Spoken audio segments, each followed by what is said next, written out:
కాపురంలో తలెత్తిన మనస్పర్ధలు ఒక నిండు ప్రాణాన్ని బలిగొన్నాయి.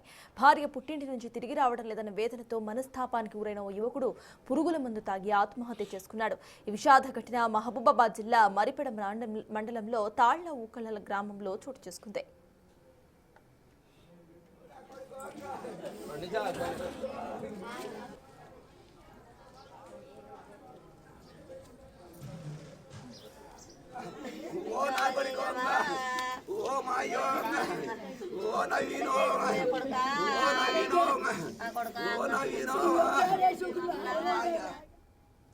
తాళ్ల ఊకళ్లు గ్రామానికి చెందిన కళ్లం నవీన్ కు మానస అనే యువతితో 8 నెలల క్రితమే వివాహం జరిగింది.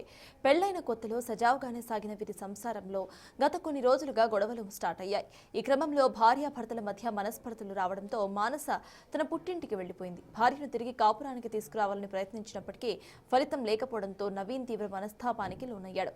ఇంట్లోనే పురుగుల మందు తాగి ఆత్మహత్యకు పాల్పడ్డాడు. గమనించిన కుటుంబ సభ్యులు హాస్పిటల్కి తరలించే లోపే నవీన్ ప్రాణాలు విడిచాడు. వివాహమైన కొద్ది కాలానికే నవీన్ ఇలా ప్రాణాలు తీసుకోవడంతో గ్రామంలో విషాద ఛాయలు అలుముకున్నాయి.